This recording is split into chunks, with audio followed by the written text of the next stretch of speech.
वंदे मातरम बच्चों। कक्षा 12 विषय हिंदी ऐच्छिक। पुस्तक अंतराल पाठ 1 सूरदास की झोंपड़ी भाग 2। लेखक का नाम मुंशी प्रेमचंद। प्रिय विद्यार्थियों, पिछली वीडियो में हमने सूरदास की झोंपड़ी का भाग 1 आपके साथ पढ़ा।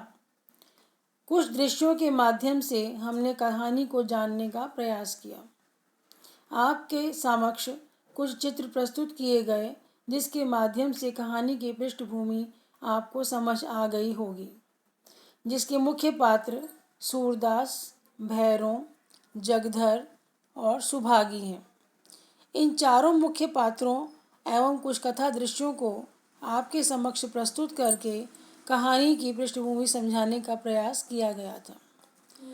पाठ के भाग 2 में मैं आपके समक्ष कहानी के मुख्य पात्रों को दोहराते हुए वर्तमान परिस्थितियों में कहानी को जोड़ने का प्रयास कर रही हूँ।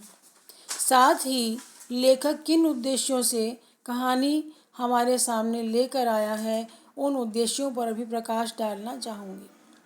साहित्य का कोई भी पहलू या श्रेष्ठ साहित्य का कोई भी पहलू इस बात से अछूता नहीं होता कि तदयुगीन परिस्थितियों के साथ साथ वह वर्तमान युग में भी अपनी प्रासंगिकता को समेटे रहता है। आज रंगभूमि उपन्यास को लिखे हुए वर्षों बीत गए हैं, परंतु वर्तमान परिस्थितियों में उसकी प्रासंगिकता समाप्त नहीं हुई है।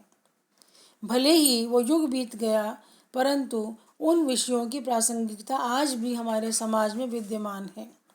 वर्तमान समाज या वैश्विक समाज जिस परिस्थिति से जूझ रहा है, उसमें इसका महत्व और भी बढ़ जाता है।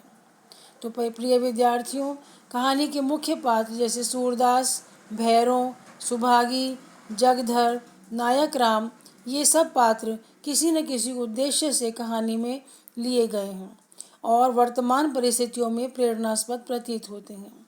आप अपनी स्क्रीन पर जो स्लाइड्स देख रहे हैं, उसमें पाठ के मुख्य बिंदुओं को भी आपके साथ साझा किया जा रहा है। सबसे पहला बिंदु हम देखते हैं कि कहानी के माध्यम से विकलांग लोगों की समस्याओं पर प्रकाश डाला गया है। एक विकलांग व्यक्ति को अपने जीवन में किस प्रकार की समस्याओं का सामना करना पड़ता है, यह अत्यंत महत्वपूर्ण प्रश्न है। एक साधारण व्यक्ति जो सक्षम है, समर्थ है, वो इन बातों का अनुभव नहीं कर पाता कि विकलांग व्यक्ति के जीवन की क्या स्थितियां होती हैं, उसकी मनोदशा विभिन्न परिस्थितियों में कैसी होती है।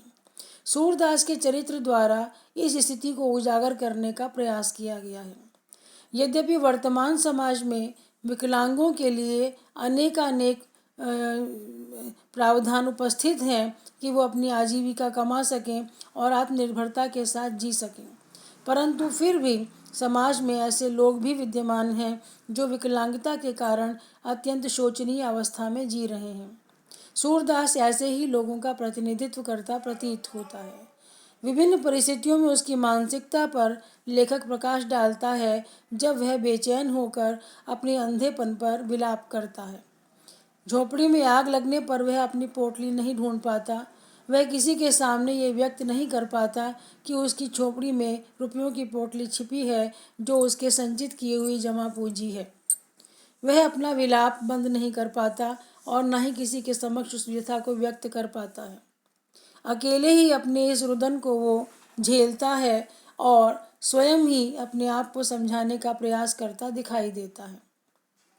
इस प्रकार से विकलांग व्यक्ति कैसे अपनी आजीविका कमाने के लिए भीख मांगने को विवश हो जाते हैं, या अपना भोजन बनाने के लिए किस प्रकार की परेशानियों का उन्हें सामना करना पड़ता है, समाज के अंदर कैसे उन्हें तिरस्कृत और अपमानित किया जाता है, समाज का बलिष्ठ वर्ग किस प्रकार उनका शोषण करता है, ये सब स्थितियां सूरदास के चरित्र द्वारा उजागर करने का प्रयास किया गया है। दूसरा पॉइंट आप देख रहे हैं, समाज के सशक्त लोगों को दिव्यांगों के लिए कर्तव्य बोध कराना। यदि समाज का कोई वर्ग विकलांग या दिव्यांग है तो समाज के सशक्त लोगों का ये उत्तरदायित्व है कि वो उनकी सहायता करें, अपने बराबर चलने में उन्हें सहयोग प्रदान करें, आत्मनिर्भर बनाने के लिए उन्हें सुविधाएं प्रदान करें ताकि वो एक सम्मान के साथ जीवन जी सकें। आज समाज के कुछ वर्ग इस दिशा में सक्रिय भूमिका निभा रहे हैं, परंतु फिर भी समाज में ये समस्या विद्यमान है। तो आज हम सशक्त लोगों को इस कर्तव्य बोध से अवगत होना चाहिए कि ऐसे विकलांगों के प्रति हमारा क्या उत्तरदायित्व है। उन्हें बिना इस बात का एहसास कराए कि वो विकलांग हैं, हमें उनकी सहायता को आगे आना चाहिए, ताकि वे भी एक आम नागरिक की भांति सम्मान के साथ जीवन जी सकें। समाज के अंदर नायक राम जैसे चरित्र को दिखलाकर इस बात पर लेखक ने प्रकाश डालना चाहा है। सूरदास के चरित्र द्वारा लेखक दिव्यांगों को भी प्रेरणा देना चाहता है। भले ही पाठ के आरंभ में उन्होंने दिखलाया कि सूरदास व्यथित और परेशान है, झोपड़ी में आग लगने से वह बहुत विलाप करता है, रुदन करता है, परंतु उसको संभलते हुए भी लेखक ने दिखलाया है कि पाठ के समापन में वह स्वयं ही मिठुआ और उसके साथियों की बातचीत को सुनकर इस बात की प्रेरणा लेता है कि जीवन भी एक खेल है। जिस प्रकार खेल में हार जीत होती रहती है, उसी प्रकार जीवन में भी हार और जीत होती रहती है।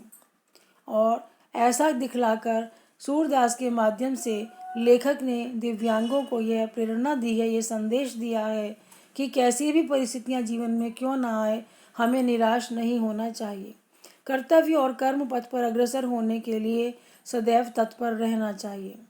अगर हम जीवन की किसी भी परिस्थिति में निराशा का दामन थामते हैं तो हम जीवन में कभी आगे नहीं बढ़ सकते।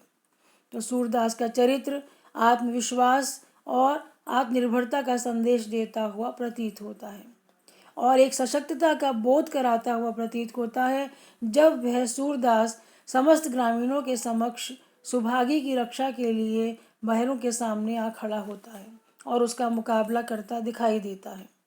ऐसा करके लेखक ने यह दर्शाया है, यह तमाचा जड़ा है समाज के उन सशक्त लोगों पर जो नारी पर विपत्ति आने पर उसकी रक्षा को खड़े होने के स्थान पर मुंह देखते रहते हैं या खड़े तमाशा देखते रहते हैं। तो सूरदास ऐसे लोगों के लिए भी एक प्रेरणा स्रोत है, एक संदेश देता प्रतीत होता है कि नारी की रक्षा के लिए सदैव तत्पर रहना चाहिए। सुभागी को शरण देना, उसकी रक्षा के लिए भैरों का मुकाबला करना, ये इस बात के सशक्त उदाहरण हैं। भैरों की समस्या के द्वारा, भैरों के चरित्र के द्वारा नशाखोरी की समस्या पर भी प्रकाश डालने का लेखक ने प्रयास किया है। नशा एक ऐसा लत है जिसके आदत पड़ने पर मनुष्य अपना भला बुरा विचार करने की क्षमता खो बैठता है और स्वयं ही अपने हाथों अपने परिवार का नाश और अपने शरीर व स्वास्थ्य का नाश कर बैठता है। भैरों ऐसा ही व्यक्ति है जो नशे की आदत का शिकार है, नशे का व्यवसाय करता है और उसी के कारण अपनी पत्नी को प्रताड़ित व अपमानित करता है। तो भैरों के चरित्र के माध्यम से नशा करने की आदत का लेखक ने बहिष्कार करने के लिए संकेत दिया है। इसके पश्चात नारी जीवन की विविध समस्याओं पर भी प्रकाश डाला है। जिस प्रकार से सुभागी प्रारंभ में भैरों की तमाम जो प्रताड़नाएं हैं उन्हें सहती रहती है, उनका सामना करती रहती है, परंतु जब अति हो जाती है तो वह उसके विरोध करने के लिए तत्पर हो जाती है। सुभागी द्वारा अपने ग्रह का परित्याग करना नारी जाति को एक प्रेरणा देता है कि अगर कोई उसका शोषण करता है तो उस शोषण का विरोध करने के लिए उसे स्वयं खड़े होना होगा। अगर नारी स्वयं आत्मरक्षा में खड़ी नहीं होगी तो स्वयं रक्षा न करने के कारण कोई भी उसकी रक्षा को आगे नहीं आएगा। सबसे पहला कदम उसे स्वयं ही उठाना होगा। सुभागी द्वारा गृह परित्याग का निर्णय लेने के पश्चात जब उसके समक्ष प्रश्न आता है कि वो कहाँ आश्रय ले तो उसे सूरदास दिखाई देता है और उसके पश्चात वो ये निर्णय लेती है कि वो वापस अपने पति के गृह नहीं जाएगी और अपने आप कुछ न कुछ व्यवस्था करके कमाने खाने की स्थिति को बनाएगी ताकि उसे उस पर निर्भर न होना पड़े। यहाँ पर संकेत दिया गया है कि यदि नारी आर्थिक दृष्टि से अपने पैरों पर खड़ी है, संपन्न और समर्थ है, तो उसे पुरुष के शोषण से बचाया जा सकता है। आज की नारी इस बात का ज्वलंत उदाहरण है कि वो पैरों पर खड़ी होकर पुरुष के कंधे से कंधा मिलाकर आगे बढ़ रही है, परंतु समाज के कुछ हिस्सों में आज भी नारी को इन समस्याओं का सामना करना पड़ रहा है और ऐसी स्त्रियों को सुभागी के चरित्र द्वारा यह प्रेरणा देने का प्रयास किया गया है कि नारी को स्वयं आत्मरक्षा के लिए सामने आना चाहिए। छठे पॉइंट में जीवन में कठिन से कठिन परिस्थितियों के आने पर भी हार न मानने का संदेश देता हुआ प्रतीत होता है लेखक। मुंशी प्रेमचंद जी ने सूरदास के चरित्र द्वारा यह प्रेरणा देने का प्रयास किया है कि प्रत्येक मनुष्य के जीवन में उतार चढ़ाव, सुख दुख जैसी या हानि लाभ जैसी स्थितियां आती जाती रहती हैं, परंतु मनुष्य को उन परिस्थितियों के समक्ष घुटने नहीं टेकने। एक आम विद्यार्थी की दृष्टि से अगर हम सोचें तो कम परीक्षा में कम अंक आने पर या अपनी मनोनुकूल विषय न मिलने पर कई बार विद्यार्थी हताश होकर गलत कदम उठा बैठते हैं।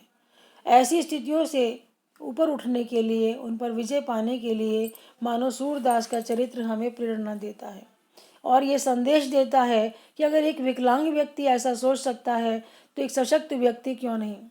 एक विकलांग व्यक्ति पुनः अपने घर का निर्माण करने की बात सोच रहा है, पुनः अपने जीवन को नए सिरे से आरंभ करने की बात सोच रहा है, तो व्यवसाय में घाटा होने पर या किसी प्रकार की आकस्मिक परेशानी के आने पर या परीक्षा में कम अंक आने पर या किसी भी प्रकार की अन्य समस्या के उत्पन्न होने पर यदि हम उस समस्या के समक्ष घुटने टेक देते हैं तो वह समस्या हमें मृत्यु की ओर ले जाएगी और हमारे पतन व विनाश का कारण बनेगी। और इसके स्थान पर यदि सूरदास के समान हम आत्मसम्मान के साथ अपने जीवन को जीते हैं तो हम इस समस्या का सामना करके पुनर्निर्माण की बात सोचकर जीवन में आगे बढ़ सकते हैं, अपने परिवार व देश के भविष्य को उज्जवल बना सकते हैं। तो विद्यार्थियों, ये अत्यंत ही प्रेरणास्पद घटना है जिसके माध्यम से लेखक ने हमें कुछ समझाने का प्रयास किया है। सातवें बिंदु पर आएँ तो देखते हैं कि जीवन में आए उतार चढ़ाव को खेल के समान लेना। खेल हमें सभी को प्रिय लगता है, लेकिन खेल में हार जाने की स्थिति को हम स्वीकारना नहीं चाहते, जबकि एक अच्छे खिलाड़ी के लक्षण है कि वो खेल में हार और जीत को समान रूप से ले और हारने के कारणों पर विचार करते हुए जीत को निश्चित करने का प्रयास करें। अगर हम जीवन के अंदर इन स्थितियों को स्वीकार कर लेते हैं, एक अच्छे खिलाड़ी की भावना से जीवन को जीते हैं, तो निश्चित रूप से हम एक सफल जीवन जीने में कामयाब हो सकते हैं। आठवीं बिंदु पर देखते हैं तो जीवन में सदैव कर्म पथ पर डटे रहना। कर्म करना मनुष्य का धर्म है, हमें कर्म से कभी विमुख नहीं होना चाहिए। कर्म में सफलता और असफलता बाद में निश्चित होती है। कर्म करने का प्रावधान हमारे जीवन में अनिवार्य हिस्सा है। यहाँ पर इन विशेषताओं या मुख्य बिंदुओं के माध्यम से सूरदास की चारित्रिक विशेषताओं पर भी प्रकाश डालने का प्रयास किया गया है। कुछ मूल्य परक प्रश्नों पर भी आपका ध्यान इन मुख्य बिंदुओं द्वारा ले जाने की कोशिश की जा रही है।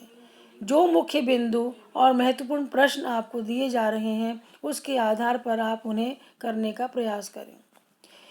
9वें बिंदु में आप देख रहे हैं कि समाज के प्रति अपने उत्तरदायित्व को समझना व निभाना। सूरदास विकलांग होते हुए भी समाज के प्रति अपनी जिम्मेदारियों को जानता है। परिवार के प्रति अपनी जिम्मेदारी को समझते हुए वह मिठुआ के विवाह की बात सोचता है। उसके भाई और भाभी की आकस्मिक मृत्यु के पश्चात वो मिठुआ की जिम्मेदारी, जो उसका भतीजा है, अपने ऊपर लेता है। इसके अलावा सूरदास अपने जीवन के अंदर अपने पितरों का ऋण उतारना चाहता है और उनकी मुक्ति के लिए, मोक्ष के लिए गया जाकर पिंडदान करना चाहता है। उसके अलावा वह समाज के लिए कुछ सुविधाएं जुटाना चाहता है, जैसे कुआं खुदवाना, अपनी पड़ती ज़मीन को पशुओं के चरने के लिए स्वतंत्र कर देना। इस तरह की जिम्मेदारियों को निभाता हुआ सूरदास ये प्रेरणा देता है कि वो परिवार, समाज और अपने के प्रति अपनी जिम्मेदारियों और उत्तरदायित्वों का वहन पूरी तरह करना चाहता है। तो विकलांग व्यक्ति की ऐसी सोच है, तो हमें सशक्त होते हुए इन सभी जिम्मेदारियों को पूरा करने की कोशिश करनी चाहिए। सूरदास अपनी भीख से संचित किए हुए पैसों से समाज का कल्याण करना चाहता है। कुआं खुदवाना, बावड़ियाँ बनाना या फिर अपनी ज़मीन को अपने लिए उपयोग में न ला करके पशुओं के चरने के लिए छोड़ देना उसकी इस महानता को दर्शाते हैं। बिंदु 10 के अंदर हमने अभी इस बात पर चर्चा की। 11 पर हम देखते हैं कि ईर्ष्या, द्वेष जैसे मनोविकारों से दूर रहने की प्रेरणा देता हुआ लेखक हमें प्रतीत होता है। जगधर का चरित्र ईर्ष्या द्वेष की भावना से युक्त है। वह अपने ही मित्र के प्रति ईर्ष्या की भावना रखता है, क्योंकि उसे रुपयों की जो पोटली मिली है वो पोटली वो उसके साथ साझा नहीं करता।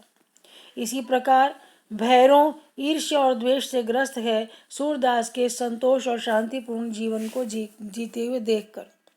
तो मनुष्य के मन में जब ये मनोविकार आ जाते हैं तो वह तमाम सुख सुविधाओं के रहते हुए भी एक सुखी जीवन नहीं जी पाता। जबकि सूरदास अंधा है, भिखारी है, उसके जीवन में तमाम दुख हैं, फिर भी वह सुख की नींद सोता है और एक आनंद के साथ जीवन जी रहा है। और उसका इस प्रकार जीना भी औरों के लिए ईर्ष्या और द्वेष का कारण बन रहा है, ऐसा दिखलाकर ये प्रेरणा देता हुआ लेखक प्रतीत होता है कि इंसान को किसी के प्रति ईर्ष्या और द्वेष की भावना नहीं रखनी चाहिए। ये दुर्भावनाएं, ये मनोविकार मनुष्य के सुख, शांति और संतोष का हरण कर लेते हैं। तो इनसे दूर रहकर हमें संतोष के साथ जीवन व्यतीत करना चाहिए। पाठ को वर्तमान सामाजिक परिस्थितियों से जोड़ते हुए विद्यार्थियों को अपनी भूमिका निर्धारण करने का प्रयास करना चाहिए कि समाज में जो वर्तमान स्थितियां हैं, उन स्थितियों में एक विद्यार्थी होते हुए हम क्या भूमिका निभा सकते हैं, यह प्रश्न विचारणीय है। और आपको ऐसा मार्ग सोचना है जो अन्य लोगों के लिए भी प्रेरणास्पद हो और वो उसे अपनाने का प्रयास करें। वर्तमान संकट की घड़ी में यह प्रश्न और भी महत्वपूर्ण हो जाता है, और भी महत्वपूर्ण इसलिए कि कोरोना जैसे महामारी के संकट से जूझते हुए विश्व के सामने अगर हम कुछ रास्ते, कुछ नए मार्ग खोज करके अपनी बुद्धि से प्रस्तुत करें तो यह अत्यंत ही महत्वपूर्ण होगा। आप आए दिन के समाचारों में इस प्रकार की खोजबीन और महत्वपूर्ण जानकारी संबंधी समाचारों को सुनते और पढ़ते रहते हैं, जिसमें लोग इस बात के लिए प्रयासरत हैं कि वो क्या भूमिका निभा सकते हैं इस समस्या के निराकरण में। आप विद्यार्थी हैं, अपने घरों में लॉकडाउन में हैं, परंतु ऐसी स्थिति के बावजूद भी आप किस प्रकार समाज को अपना सहयोग दे सकते हैं। जैसे कुछ समाज सेवी संस्थाएं और सहयोगी लोग मास्क बना करके अपना भूमिका निभा रहे हैं, कुछ लोगों की सेवा करके, कुछ भोजन आदि की व्यवस्था करके या चिकित्सकीय सुविधाएं उपलब्ध करा के इस कार्य को कर रहे हैं। कुछ विद्यार्थी अपनी बुद्धि बल के आधार पर ऐसी स्थितियां उत्पन्न करके दिखा रहे हैं जिससे सैनिटाइजेशन की प्रक्रिया को सहज या सरल बनाया जा सके। ये कुछ उदाहरण मैंने आपकी सहायता के लिए प्रस्तुत किए हैं। इन्हीं बिंदुओं पर विचार करते हुए आप अपनी भूमिका को निर्धारित करें और इस विषय पर विचार करते हुए प्रश्नों के उत्तर दें। इस प्रकार से पाठ की समाप्ति होती है। महत्वपूर्ण प्रश्न आपको व्हाट्सएप पर भेज दिए गए हैं। कृपया उन प्रश्नों के उत्तर मुख्य बिंदुओं की सहायता से करने का प्रयास करें। धन्यवाद।